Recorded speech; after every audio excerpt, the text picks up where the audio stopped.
Gostaria, então, de agradecer a todos vocês aí. Estamos no nosso ciclo de estudos criminais, para falar sobre crimes eleitorais.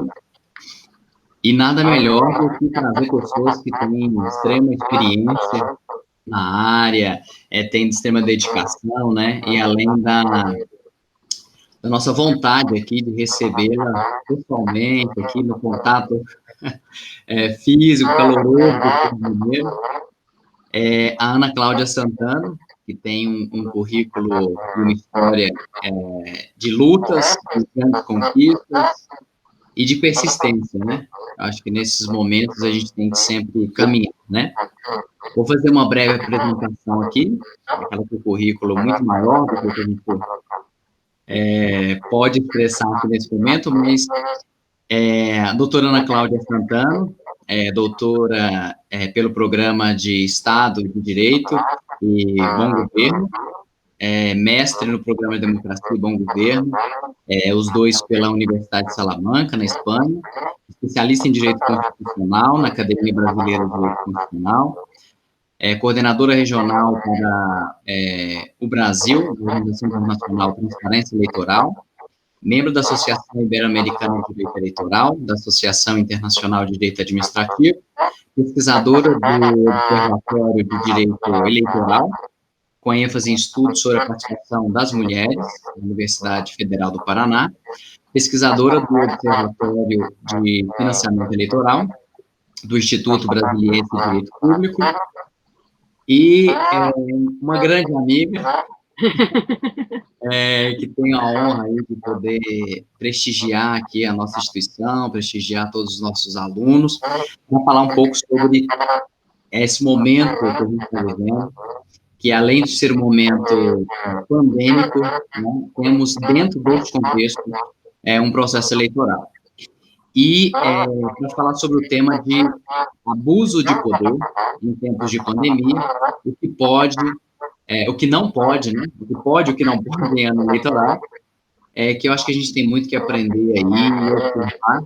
Então, tem toda a palavra, Ana Cláudia, nosso agradecimento já desde o início. Fique à vontade para as colocações e muito obrigado mesmo. Obrigada, professor Bruno. Olá, gente. Bom dia a esse momento. Não sei que horas que vocês vão ver esta palestra, mas eu desejo um ótimo dia a todas e todos. É um prazer imenso estar aqui na Uniaraxá, mesmo que virtualmente. Espero regressar em algum momento, porque já estive presencialmente aí na instituição. Me sinto muito bem recepcionada, né? O professor Bruno, como bem mesmo ele falou, é um grande amigo. Também há outros professores que, na primeira vez que fui, realmente fizeram da minha estada muito prazerosa. Então, tenho as melhores recordações, né? Espero estar presencialmente na próxima vez. Mas, enquanto a gente não pode fazer isso, vamos continuar os nossos debates virtuais, porque, afinal de contas, os tempos exigem debates, os tempos exigem mais pensamento coletivo e muito mais informação. E nada melhor do que, nesse momento de pandemia, a gente falar da nossa democracia, das eleições que estão programadas para 2020, né? A gente ainda não tem a definição se vai ser em outubro ou se vai ser em dezembro, como há algumas propostas. O importante é que haja, né, o processo eleitoral ainda em 2020, né? Diga-se de passagem, isso é necessário para a manutenção da nossa democracia.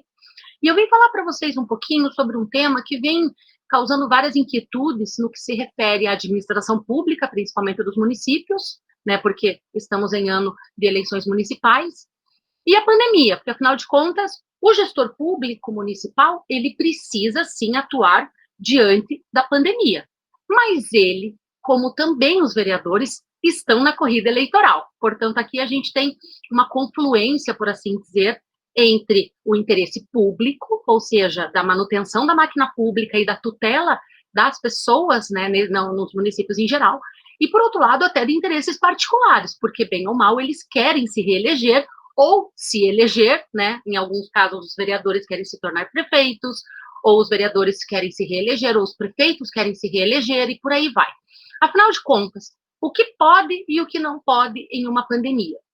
E eu escolhi o enfoque do abuso de poder porque eu entendo que esse é um ponto primordial para a gente entender aonde que está o núcleo mais complicado dessa questão, que é a igualdade de oportunidades numa competição eleitoral. Então, eu vou num primeiro momento, eu vou explicar a igualdade de oportunidades na competição eleitoral, algumas breves linhas. Logo, eu vou falar da teoria do abuso de poder, e logo depois eu vou falar de alguns tipos específicos de abuso de poder que podem estar reverberando na pandemia, ok? Bom, vamos lá, gente. Então, em primeiro lugar, a gente tem que pensar, quando a gente fala em igualdade de oportunidades nas campanhas e na corrida eleitoral propriamente dita, nós temos dois tipos de igualdades aqui. A igualdade formal, portanto, aquela que todo mundo está submetido por igual perante a lei, o império da lei, e a igualdade material, ou seja, é aquele tratamento desigual para os desiguais, mas o tratamento igual para os iguais. Nesse sentido, quando a gente fala de igualdade de oportunidades, né, que vem na sua origem lá da Alemanha, né, da igualdade de chances, né, que os alemães dizem, eles partem do suposto que a igualdade tem que ser do ponto de partida. Ou seja, um candidato ou uma candidata não pode começar um aqui embaixo e outro lá em cima, porque senão não tem muito sentido a gente falar de igualdade durante a corrida. A gente precisa reequilibrar condições aqui para que cada um mais ou menos saia do mesmo ponto. É uma coisa difícil? É uma coisa quase impossível, mas existem mecanismos jurídicos que podem ser empregados a fim de reequilibrar isso no mundo real, né? Então, várias ferramentas jurídicas são utilizadas para esse reequilíbrio de oportunidades. E a partir do reequilíbrio desse ponto de partida, os candidatos e as candidatas começam uma corrida eleitoral com as mesmas condições, portanto, igualdade formal, ou seja, com a mesma aplicação da lei para todos, mas, claro, com esse reequilíbrio de oportunidades. Também há, na doutrina brasileira, aqui, eu vou citar a Aline Osório, ela diz que a igualdade de oportunidades aqui no Brasil seria uma uniformização ou uma padronização entre os candidatos. Claro que isso é muito complicado de pensar, porque, por exemplo, é óbvio que um candidato com muito dinheiro, um candidato rico, ele não vai ser igual a um candidato com menos dinheiro, um candidato pobre. No entanto, a gente pode controlar esses elementos a fim de dar uma uniformizada, por assim dizer, sem retirar as características pessoais de cada candidato. É importante que se diga que esse reequilíbrio de condições não se traduz em retirada de personalidades ou em características pessoais de cada candidato, mas sim de amenizar alguns elementos que os candidatos têm, que de cunho pessoal, que podem colocá-los em vantagem, como, por exemplo, recursos econômicos, né? Não é à toa que, por exemplo, candidatos muito ricos, né, têm relativamente mais limitações no mundo inteiro durante a corrida eleitoral do que os candidatos que têm bem menos dinheiro. Bom, a gente tem, então, aqui um ponto de partida, ou seja, a gente está falando de igualdade de oportunidades, e a partir daí a gente vai começar, então, a desenhar, né, o que seriam as consequências dessa igualdade de oportunidades. Bom, para o eleitor, essa igualdade de oportunidades, ela tem o seguinte impacto. O eleitor, ele tem que ter o mesmo impacto para o voto de todos os lados, ou seja, ele tem que ter a liberdade de poder escolher quem ele quiser a partir de um convencimento próprio. E, afinal de contas, todos nós temos direito a eleger o nosso voto, como bem entendermos.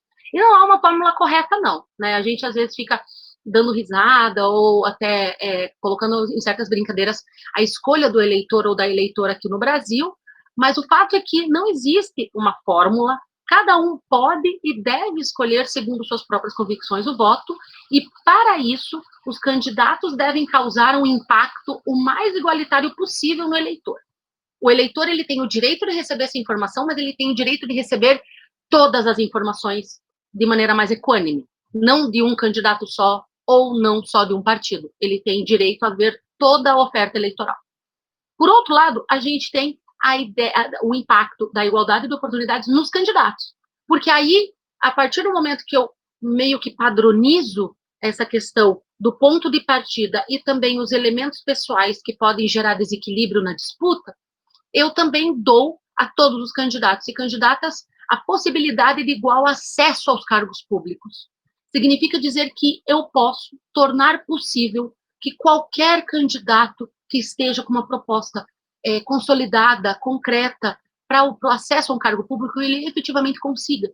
E que não a gente comece numa corrida dizendo, esse nunca vai ser eleito. Se a gente já parte do suposto de que tem uma camada, tem um grupo de candidatos que nunca vai ser eleito, a nossa corrida está desequilibrada. Porque esse pensamento não deve prevalecer em uma democracia. Uma democracia deve estar aberta para quem puder vencer nas urnas. E não exatamente devido a alguns critérios desequilibrantes da disputa. Bom, por que eu estou falando tanto da igualdade, gente? Primeiro, porque a igualdade está nos tratados internacionais de direitos humanos. Eu estou falando do artigo 23 do Pacto de São José da Costa Rica, a Convenção Americana de Direitos Humanos. Eu também estou falando do artigo 25, o Pacto Civil da ONU, onde ambos os tratados e artigos trabalham com igual acesso a cargos públicos. Isso para mim, para você, para o professor Bruno, para todo mundo. Nesse sentido, é um direito humano, é um direito político nosso ter esse acesso aos cargos públicos, caso desejemos, caso a gente vá competir uma eleição e assim consiga se eleger. Agora, na nossa Constituição, a gente deu um passo além. Se vocês verem, se vocês forem puxar no artigo 14, parágrafo 9º, vocês vão ver ali uma menção a um tipo de abuso que para nós é muito comum, que é o abuso do poder econômico. Portanto, a Constituição Federal ela já trabalha com o combate ao abuso do poder político e poder econômico. Opa, mas isso não está nos tratados internacionais, professora. Realmente não está. Mas a Constituição, ela tem tanta magnitude quanto os tratados internacionais de direitos humanos, na minha opinião, são bem equivalentes, inclusive, e nesse sentido, sim, a gente pode incluir o abuso também como uma regra bastante de elevado grau na nossa normativa. Então, aqui, quando eu falo de abuso de poder, a Constituição ela já está fazendo aqui um recorte. Primeiro, dinheiro, logo, meios de comunicação e logo, político, né? Então, serão esses tipos de abuso que eu vou tentar trabalhar aqui com vocês. E vocês devem estar pensando, mas como assim ter abuso de direito nas eleições? Porque direito todo mundo tem. Só que quando a gente abusa do direito, a gente também faz com que o resultado das eleições não seja legítimo. Quando a gente tem um abuso de certos direitos, como a gente vai ver logo em seguida, a gente vai poder olhar para o resultado das eleições e dizer, mas é claro que ia ser assim. Isso aí, não adianta que nunca vai mudar. Isso daí não é democracia. E por aí vai. Então, a gente vai corroendo tudo aquilo que a gente prega como correto dentro de um sistema democrático. Por isso que é importantíssimo a gente combater o abuso de poder na democracia e nas eleições, né? Então, aqui, e também é aquele negócio, gente, a gente tem que pensar que quando a gente está falando de combate a abuso de poder, a gente está falando de duas dimensões, né? Quase no direito é sempre assim, né? Tem as três teorias e as duas dimensões.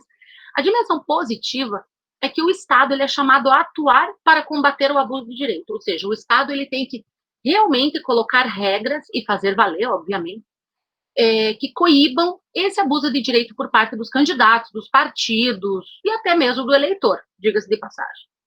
Por outro lado, a gente tem a dimensão negativa, que é a de impedir situações de superioridade fática entre os candidatos, entre os partidos e por aí vai. Então, no primeiro momento, o Estado age e no outro, o Estado impede. Né? Vocês podem ver que há uma via de mão dupla aqui. Bom, mas vamos falar um pouquinho, então, desse abuso de poder. E quando a gente fala de abuso de poder, eu vou começar de trás. Eu vou falar primeiro o que é poder, porque, afinal de contas, todo mundo fala em poder, mas às vezes a gente tem uma dificuldade em conceituar, né? E eu peguei um conceito muito, muito frequente na doutrina mexicana do professor Jorge Fernández Ruiz, que ele diz o seguinte, que o poder ele é algo aplicado em uma relação social. E, de fato, é. Pensem na nossa casa. Na nossa casa sempre tem alguém que manda, né? Então, essa pessoa, entre aspas, ela tem o poder. Mas, às vezes, ela acha que ela não deveria mandar tanto. A gente pode pensar que, às vezes, ela abusa do poder dela. Portanto, a gente já está aqui fazendo uma frente contra esse poder que ela exerce, que essa pessoa exerce, sem que a gente concorde muito. Isso é legitimidade também. né? Então, aqui a gente já tem, dentro da nossa casa, a gente já tem esse exemplo. Quando a gente passa para o direito, a gente tem que pensar que o poder, ele tem um sujeito, portanto, é quem o poder se apoia, né? Quem exerce esse poder. Logo, eu tenho o objeto do poder, que é o destinatário, que pode ser a família, no nosso caso, ou no caso dos candidatos, pode ser o eleitor. O eleitor é o objeto do poder, porque, afinal de contas, sem os votos, ninguém é eleito. E nós temos o fundamento do poder, que é a vontade que se impõe a outrem. E essa vontade que se impõe, ela não precisa ser a força, gente. Ela pode ser um poder sem o convencimento da força, mas sim outros tipos de convencimento que, igual os eleitores, também não dispensam. Por isso que a gente vai começar a falar cada vez mais na esfera eleitoral de uma colaboração do eleitor para o exercício desse abuso de poder. A gente tem que pensar também aqui numa via de mão dupla. O objetivo dos candidatos e dos partidos é restarem eleitos nas urnas. Mas, para isso, eles precisam da colaboração do eleitor, porque sem o eleitor, essa relação de poder não se consolida. No entanto, quando o eleitor colabora, aí sim a gente vê, digamos, um resultado das eleições mais ou menos que a gente não gostaria de ver. Por quê? Porque ele é cheio de irregularidades, ele é cheio de vícios. E é aqui que a gente vai trabalhar, então, no abuso de poder na esfera eleitoral. Bom, passando, então, vamos trabalhar com esse conceito aí do professor Fernandes Ruiz na esfera eleitoral. Quem são os sujeitos? Primeiro, os sujeitos do poder na relação eleitoral são os agentes que se utilizam da expressão do poder político. Partidos, candidatos, a campanha, os meios de comunicação. Meios de comunicação têm muito poder, gente. Mercados. A gente não está vendo agora na pandemia uma pressão dos mercados. Os mercados também têm muito poder na relação eleitoral. Quem é o objeto do poder no âmbito eleitoral? O eleitorado, porque é o eleitorado que vai emitir o seu voto. O eleitorado, e aqui é bom fazer esse parênteses, o eleitorado ele é desamparado quando ele é considerado um objeto do poder? Não. O eleitorado é sempre composto por pessoas muito pensantes. A gente tem que pensar aqui que há uma troca, ou seja, que há um intercâmbio de interesses. Da mesma forma que o candidato quer ser eleito, o eleitor muitas vezes também quer obter vantagens.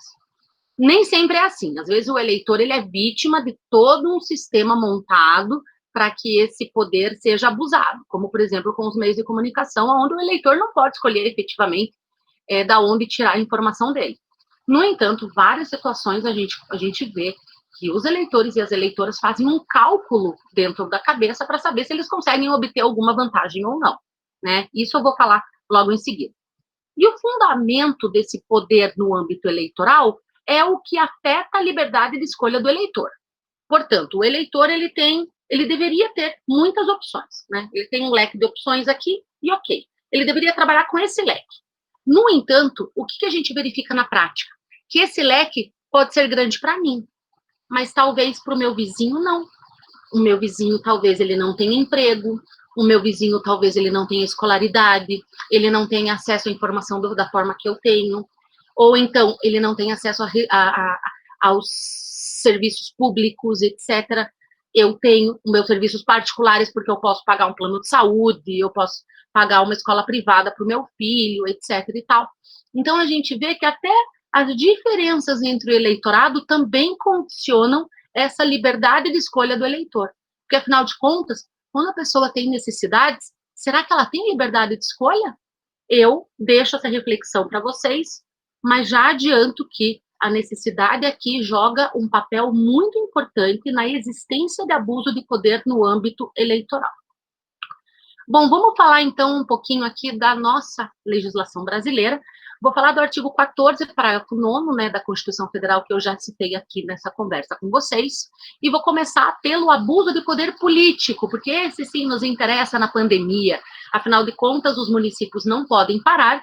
Nós estamos, sim, diante de uma crise sanitária sem precedentes, né? Eu, pelo menos, durante o meu quase meio século de existência, não, ainda falta muito, gente.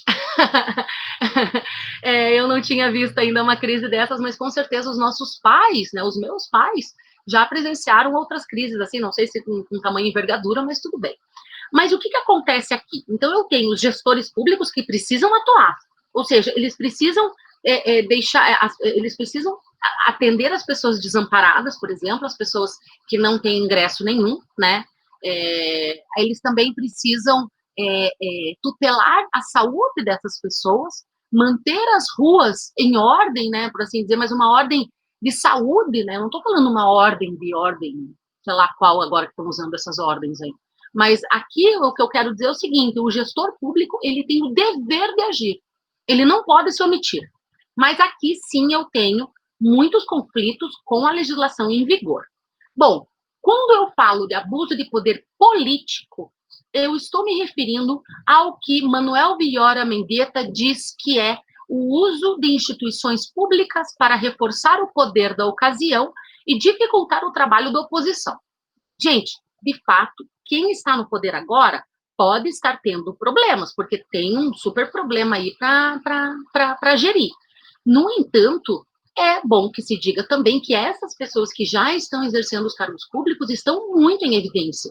A gente está vendo eles o tempo todo. É na televisão, é no jornal, é na rádio, eventualmente é na rua, porque há vários prefeitos e vários gestores públicos que estão na rua, sim, e trabalhando e tal, e às vezes até de coração aberto. A gente não pode, aqui a gente não pode assumir que todos os políticos que estão nesse momento no cargo municipal, eles têm má fé. Não é verdade. Muitos deles estão diante de um super problema e eles estão pessoalmente envolvidos, né? Então a gente também tem que lembrar disso. Aqui, quando eu falo de abuso de poder político, eu estou falando de uma ocupação e de um uso partidário de toda a organização estatal. Ou seja, eu me utilizo do Estado para me promover, porque eu sei que os meus competidores ou a oposição não têm o mesmo acesso que eu, né? E daí vocês podem estar pensando, tá, professora, mas para que isso? Para restar reeleito. Ah, professora, mas a gente só tem uma reeleição. Ué, e uma já não te basta? Eu acho que sim. Se fosse mais de uma, eu teria sérios problemas. Mas uma já está. Isso, obviamente, falando para cargo de prefeito. Cargo de vereador, por exemplo, a reeleição é indefinida. Então, nesse sentido, sim, a gente tem que se preocupar com quem está no cargo. A gente pode falar de um desvio de finalidade, quando a gente está falando de gestores públicos que se aproveitam da sua posição para poder fazer campanha? A gente pode falar de desvio de finalidade, e essa é a posição atual do Tribunal Superior Eleitoral. Isso é um delito penal, já que estamos em um Congresso de Direito Penal? Não, isso não é um delito ainda de cunho penal, nesse sentido. O abuso de poder político, ele é um delito eleitoral, ele não é um delito penal. E ainda não é um delito penal eleitoral. É só lembrar que no direito eleitoral a gente também tem a parte penal, a gente também tem dos crimes eleitorais, mas pode configurar crime em determinados momentos. O abuso do poder político, nesse ponto que eu estou explicando, ainda não é. Bom, onde é que a gente... Eu vou dar alguns exemplos que vocês, talvez, aí da casa de vocês, vão poder dar uma refletida. Onde é que a gente pode ver o abuso de poder político atualmente? Bom, não sei se vocês estão acompanhando as notícias, mas o presidente dos Estados Unidos também está em campanha de reeleição. E ele determinou a entrega de um cheque, como se fosse o nosso auxílio emergencial, para muitos estadunidenses. E ele enviou uma carta em nome próprio, dizendo Donald Trump no final, dizendo que ele havia aprovado a ajuda emergencial e que ele estava concedendo aquele dinheiro. Tinha o nome na carta e o nome no vale que a pessoa tinha que levar até o banco para trocar por dinheiro. Isso, além de ser populista ao extremo e totalmente fora de uma cultura dos Estados Unidos, está lá o nome dele e ele está se promovendo, sim, com base, inclusive, em uma política pública que ele não concorda, né? Ele já falou várias vezes que ele não concorda com isso, mas está lá colocando o nome dele. Isso balança a cabeça das pessoas quando elas recebem esse dinheiro? Não tenho dúvidas que sim. Porque, às vezes, gente, a gente tem que pensar que esse dinheiro é o único ingresso que a pessoa tem. E, às vezes, essa pessoa não tem discernimento suficiente para entender de que aquilo é um abuso de poder político. Então, ela, sim, olha e diz, nossa, realmente ele me ajudou durante a pandemia, vou votar nele. É claro que a pessoa pode votar nele. É claro que a pessoa pode escolher votar em quem ela quiser. Mas é claro também que os competidores dele não teriam essa forma de campanha. É esse o abuso que se localiza no âmbito eleitoral, quando um pode e outro não pode. Agora, vamos falar um pouco do Brasil? Agora sim a gente vai pegar alguns exemplos aqui. Primeiro, prestação de serviços na pandemia como gratidão pelo exercício do cargo. Então, o prefeito, ele abre, né, ele inaugura um hospital de campanha. A gente tem até a piada, né? O hospital de campanha mesmo, né? Onde tem o nome do prefeito em tudo quanto é lado, a cor da campanha, né? No tubo do álcool em gel tem a etiqueta com o nome do candidato e por aí vai. Isso está acontecendo? Isso está acontecendo no Brasil afora. Isso não deveria acontecer, é contra a lei, porém, o que a gente tem que parar para pensar é o seguinte: esses gestores públicos, eles devem continuar inaugurando hospitais, né? Nesse momento, inclusive, tem uma vedação de lei eleitoral para que o que esteja pleiteando a reeleição não inaugure nada, né? E em ano eleitoral, na verdade, inauguram até pedra inaugural de qualquer obra, é bom que se diga, né? Então, é uma coisa impressionante que acontece no Brasil, mas ele não pode colocar o nome dele, ele não pode colocar a cor da campanha, ele não pode colocar o símbolo da campanha, ele não pode se utilizar dos recursos públicos, que inclusive são emergenciais para ajudar as pessoas durante a pandemia, em proveito próprio. Então, existe uma grande distância entre o dever de agir, que ele precisa agir mesmo, e o dever de preservar a coisa pública. Ele não pode colocar o nome dele como se fosse um carimbo dizendo que é dele, ou que ele está fazendo. É essa a grande diferença. Está acontecendo? Está acontecendo e está acontecendo muito. Outra coisa também que pode estar acontecendo é a concessão de cestas básicas. A gente sabe que há muitas pessoas bastante necessitadas durante a pandemia e que precisam urgentemente de ajuda pública. E claro que as administrações públicas não podem se omitir nesse sentido. Não me cabem dúvidas nenhuma nesse sentido. Dá para colocar o nome na cesta básica? Não dá para colocar o nome. Tem que conceder as cestas básicas, inclusive já foi feita uma consulta no Tribunal Superior Eleitoral sobre o tema, né? E, por enquanto, não é irregular distribuir cestas básicas diante do estado de calamidade pública em âmbito federal. Então, não é nenhuma questão do município, é uma questão do país inteiro. Deve distribuir as cestas básicas, se necessário, mas ele não deve se apoderar do ato da distribuição de cesta básica em proveito próprio, né? Então, aqui a gente também tem que traçar essa linha. E essa linha, gente, não somos só nós que temos que traçar. Somos nós, somos os candidatos, os partidos e por aí vai. Todo mundo tem que participar dessa ação em prol da coisa pública sem se apropriar da coisa pública, né? É diferente. Bom, vamos falar um pouquinho, ainda que de forma mais breve, do abuso do poder econômico, que a gente vai começar a ver agora. Mesmo que as eleições vão para dezembro, a gente vai começar a ver agora a campanha eleitoral, ou seja, a pré-campanha, que a gente já está nela, e a campanha eleitoral. E quando a gente fala de abuso do poder econômico, basicamente tem duas vias aqui, tem duas espécies de abuso do poder econômico. A primeira delas é quando o candidato ou a candidata realmente possuem muitas condições econômicas de fazer uma campanha e gastam o que podem, gastam o que não podem, gastam além do limite legal. É bom que se diga que existe um limite de gastos para todas as campanhas eleitorais. Enfim, e muitas vezes o abuso do poder econômico, ele é escondido da justiça eleitoral. Ou seja, os candidatos e as candidatas e os partidos políticos, né, eles gastam além do limite, não declaram o gasto para a justiça eleitoral, e claro que esse gasto pode sim ter desequilibrado o pleito. Aonde que a gente pode ver isso? Bom, a gente pode começar a ver isso por meio de disparos de WhatsApp, contratados, inclusive, dizendo o nome do prefeito, o nome do vereador e por aí vai.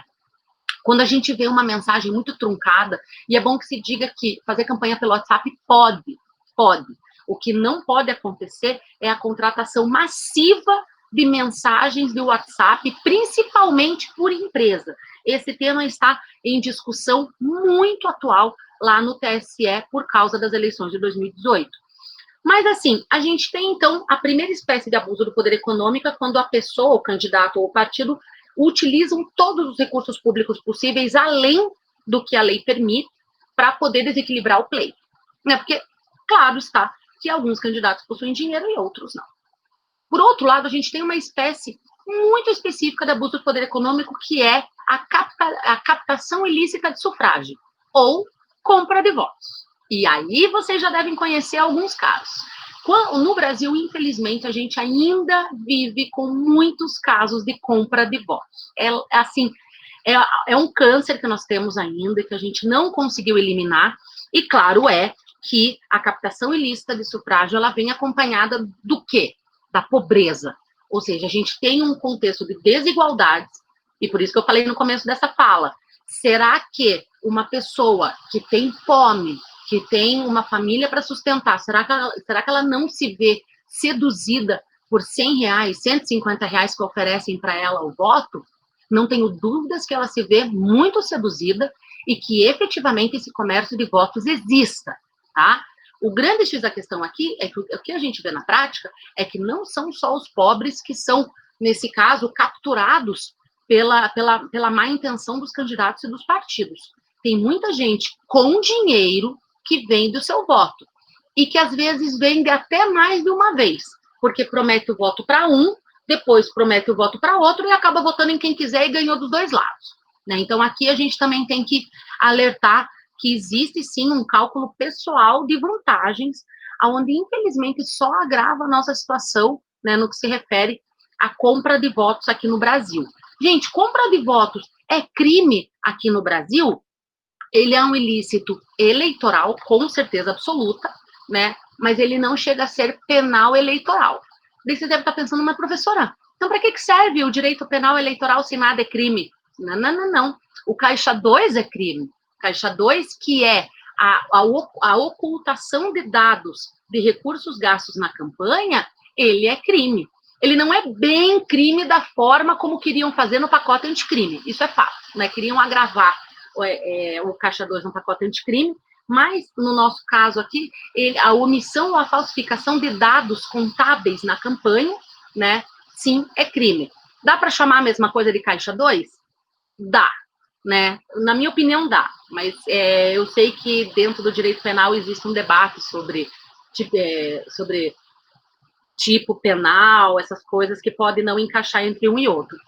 Bom, então, no caso da compra de votos, né, a gente, infelizmente, ainda tem essa prática muito frequente aqui no Brasil, né?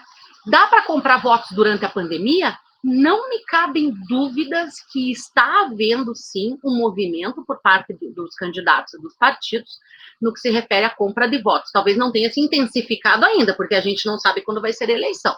Mas, a partir do momento que isso for definido, é claro que a prática irá surgir, porque, infelizmente, é muito comum em todas as eleições, né? Em todas as eleições.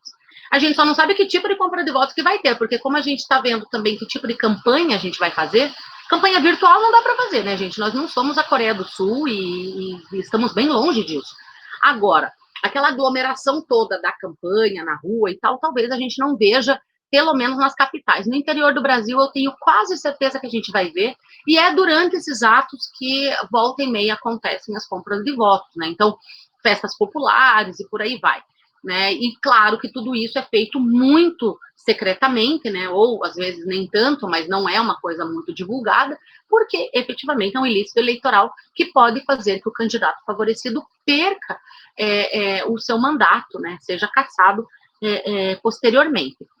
Quais são os exemplos? Aqui eu vou trazer para vocês alguns exemplos desse abuso de poder econômico, que já foram julgados, inclusive são casos públicos, que já foram julgados pela Justiça Eleitoral. O primeiro deles que eu gostaria de trazer é o caso Selma Arruda, né? Ela é uma senadora do estado do Mato Grosso do Sul, e ela foi cassada, né? Chamavam ela de Moro de Saias, né? A Moro de Saias não costumava respeitar muito a lei eleitoral, não, viu? Porque ela, para vocês terem uma ideia, ela fez um empréstimo, né, do suplente dela, né? Quando você é candidato a senador, você tem os seus 2 suplentes. E ela pediu um empréstimo para o suplente para a pré-campanha, ou seja, ela realizou vários gastos fora da campanha, sem contabilizar na Justiça Eleitoral. E, além disso, é um empréstimo que ela também não declarou. A gente tem até uma percepção disso, né? Muitos dizem, inclusive, que ela vendeu a vaga dela, que ela ganharia o Senado e que talvez, né, não se confirmou porque ela foi cassada, que ela renunciaria ao cargo para o suplente entrar, e isso seria a forma de pagamento do empréstimo. Obviamente que isso é uma especulação, né? Isso não pode ser comprovado na prática, mas foi comprovado, sim, o empréstimo e a utilização na pré-campanha. Algo fora, assim, totalmente fora da lei eleitoral. É ilícito penal? Não, não é ilícito penal, mas ilícito eleitoral com certeza é. Agora, nós temos um outro caso, que é o do Marcelo Miranda, o ex-governador do Tocantins. Ele foi cassado 3 vezes, gente, e aqui tem requinte, sim, de direito penal, porque ele foi cassado por Caixa 2, lavagem de dinheiro, fraude à licitação e por aí vai. A gente sempre sabe, ou pelo menos o modelo de licitações aqui no Brasil favorece muito isso, de que, às vezes, você investir em uma campanha eleitoral também significa contratos públicos. E pode ser que por esse contrato público você canalize recursos para a campanha de alguém. Então, é uma troca, né? Eu coloco e recebo, e por aí vai. Então, nesse sentido, o ex-governador Marcelo Miranda, ele foi preso. Inclusive, se eu não me engano, teve mais gente da família que foi preso, né? Então, era realmente um requinte penal eleitoral e por aí vai, um complexo de ilicitude sem tamanho. Obviamente, sempre explorando a pobreza, né, gente? A gente tem sempre aí um elemento perverso por trás disso, porque está se utilizando das eleições, da democracia para fins particulares e sobre pessoas que muito provavelmente não deixarão de ser pobres com a atuação dessa pessoa que vai se eleger por esses meios fraudulentos. Bom, gente, eu já falei bastante, né? A gente teria muito para falar sobre isso, mas muito mesmo, né? É um tema bastante complexo, mas eu faço o seguinte alerta: vocês que estão aí, ou em Araxá, ou em outros municípios, ou até em outros estados do Brasil, fiquem atentos para todas as movimentações, né, que vocês possam estar vendo desde já, ou que vão ver dentro de pouco, no que se refere aos candidatos, aos partidos, e saibam separar a ação do gestor público municipal, aquela que é necessária, aquela que ele efetivamente tem que fazer para poder proteger as pessoas daquele município da pandemia, porque a pandemia exige ação, exige atuação do poder público, mas saibam separar isso do caça-voto, ou seja, daquela manobra que está se utilizando de uma benesse, está se utilizando de um serviço público que é necessário para fins particulares. E faço o apelo: se vocês virem uma articulação dessa, ou até mesmo uma publicidade bem complicada nesse sentido, não votem nessa pessoa, porque se ela não está cumprindo a lei agora, ela não irá cumprir depois. Pensem nisso, votem certo, votem conforme a convicção, longe da corrupção, longe de ilícitos, vamos renovar a nossa democracia. Além disso, as eleições municipais podem ser, sim, um momento perfeito para isso, gente. É um momento de prestação de contas. Se o município de vocês não está fazendo um bom trabalho público, é o momento, sim, de trocar de candidato, de trocar de partido e de analisar propostas, né? Não votem no escuro também, né? Essa pandemia vai poder, sim, nos conscientizar do poder do voto. E, por favor, participem das eleições de 2020. Tá joia? Professor Bruno, eu agradeço muito a atenção, agradeço a atenção de todas e de todos, e espero ter ajudado a esclarecer certas dúvidas. Obrigada. Nós que agradecemos, né, Cláudia. Assim, de novo, é uma honra poder te ouvir, e essa reflexão bem interessante sobre todo o nosso contexto, né? Em especial a questão do abuso de poder, e me chamou a atenção também como esse abuso de poder vai corroendo a democracia. E aí, pegando esse gancho, né, nós já vivemos num contexto latino-americano, que é um contexto muito peculiar, onde nós não temos a conexão, o fortalecimento da democracia, Estado de Direito, direitos humanos, essa tríade, ela não é tão percebida, não é fortalecida como em um contexto europeu, por exemplo, E isso repercute também em situações que a gente vivencia até hoje, né? Nós tivemos aí uma transição inconclusa, num processo de ruptura com a ditadura militar e a inserção no contexto democrático a partir de um processo de negociação, e que influenciou muito a própria percepção da nossa democracia. Então, a gente tem, talvez, um autoritarismo democrático, uma democracia autoritária. Isso não é só uma questão do Brasil, mas uma questão do contexto latino-americano. Com certeza. E, nesse momento, quando a gente percebe aí essas fragilidades que nós já possuíamos, e num contexto pandêmico, eu cito aqui, até achei muito interessante o artigo do Leandro Pelito, né? Ele fala que a gente tem países aí no contexto latino-americano com antecedentes democráticos negativos, nós temos países com sérios problemas de institucionalidade democrática, e nós temos um terceiro grupo, que é o mais numeroso, e é incluído no Brasil, com pretensão democrática. E ele fala que nós inserimos, assim, nós ingressamos no túnel do Covid, e nós ingressamos já com essas fragilidades. E que o ingresso com essas fragilidades, mas ainda assim um ingresso com intenções democráticas, que essa saída do túnel também deve ser democrática.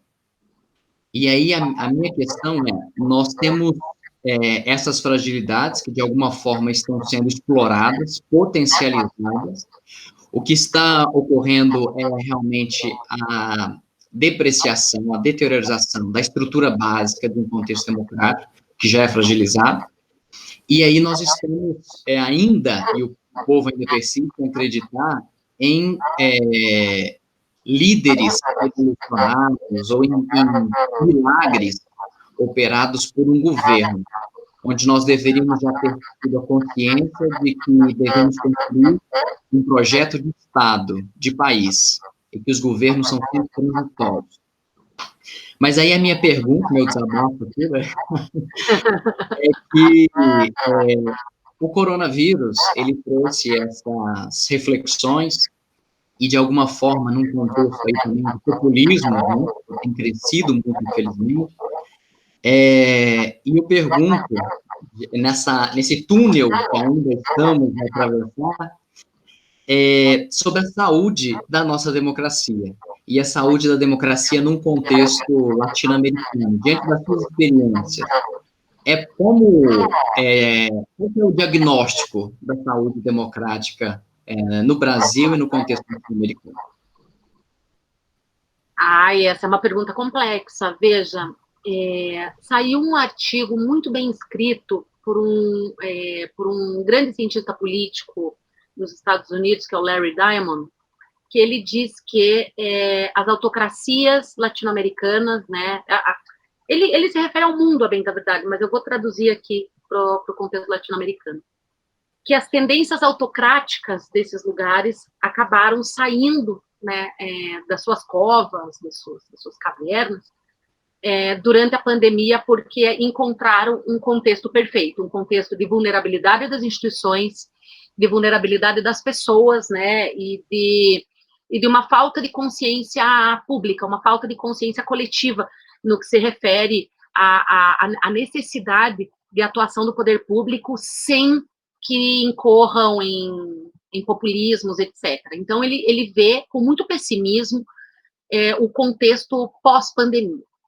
Por outro lado, agora eu não lembro quem é que escreveu o artigo, mas teve uma resposta a esse artigo, porque parece também que há o lado B da coisa, né? A gente sempre tem o lado A e o lado B. Parece que há o lado B, parece que nós estamos em um despertar de valores democráticos. Então, a luta antirracista está aí, as mulheres estão aí, né, porque elas viram que elas foram as primeiras que foram prejudicadas durante a pandemia, muitas perderam o trabalho, muitas têm que estar com os filhos, muitas delas mães solteiras, né? Então, a gente tem, por outro lado, também uma maior tomada de consciência, né? Peço desculpas, gente. É a minha aula de inglês. E, então, nesse sentido, realmente, a gente precisa, eu acho que, analisar os dois lados. A gente precisa, sim, deixar de criar, de pensar no salvador da pátria, né? Nós estamos muito, muito, muito nesse túnel escuro do populismo, né? Aonde, se desse certo a tática do isolamento social, o governo federal iria reivindicar o sucesso da estratégia, mas se desse errado, ele iria jogar no colo dos governadores e dos prefeitos, tal como está fazendo nesse momento, né? Então, assim, a gente precisa se livrar dessas amarras do salvador da pátria. Não existe salvadores da pátria, não existe alguém com luz para nos iluminar. A luz é a democracia, a luz somos todos nós, e sim, eu acho que é um momento de máscaras, é um momento de máscaras caindo, ou seja, dessa vez a gente vai ter que assumir se a gente realmente quer ser um país democrático ou não, porque tem gente que prefere que não, e essas pessoas, por que elas preferem que não? Porque elas não querem dividir o naco de poder que elas têm. Então, nesse sentido, aí sim, quem não participa desse jogo de poder, quem está sendo usado, deveria, sim, tomar consciência, e deveria tomar consciência rápido, porque, por exemplo, o auxílio emergencial vai ser amplamente explorado em nome dessas eleições, tanto das eleições municipais como 2022. E só lembrando de que o auxílio emergencial nada mais é do que um dever do Estado em tutelar as pessoas, não é dádiva, não é benefício, não é bondade, não é nada. É o nosso direito, porque todos nós pagamos impostos e merecemos um Estado que cuide da nossa saúde quando precisa. Ou seja, a gente tem que parar de achar que um político nos está fazendo alguma coisa de bondade, ou que nós temos que ser gratos a algum tipo de gestor público porque ele nos fez alguma coisa a título pessoal. Não, ele fez isso porque ele está num cargo público e ele precisa fazer isso porque ele está nesse cargo público. E a partir de então a gente tem que votar em quem fizer melhor para a nossa sociedade, e não só para a gente também. Eu acho que esse é um tema que a gente vai poder falar depois, sabe, Bruno? Inclusive do resgate da nossa democracia, se for o caso. Mas eu acho que durante a pandemia, a gente tem que tomar consciência de que sem democracia não há nada, não há absolutamente nada, e a gente deveria utilizar esse momento para reforçar o nosso pensamento coletivo, o nosso pensamento crítico, né? Sem salvadores, sem mitos, e só com o sentimento público mesmo de poder sair dessa situação todos juntos. Perfeito, concordo plenamente. Acho que é um momento de escolhas, como sempre temos no contexto histórico, na nossa evolução, que façamos as melhores escolhas, mas conscientes dos reflexos, das consequências daquilo que escolhemos, né? Acho extraordinário a percepção que a gente tem que defender a democracia e a gente tem que defender a nossa Constituição. Na verdade, quem nos oferece o acesso, o direito à saúde, à educação, lazer, segurança, todos os direitos sociais, direitos humanos, é o próprio texto constitucional, né? Então, que essa Constituição seja respeitada, seja protegida, e que as pessoas que ocupam esses lugares de poder, que elas possam se conscientizar que são fios condutores de algo maior que é o nosso texto constitucional, e não reis, né, governando a sua estrutura e a sua própria interpretação.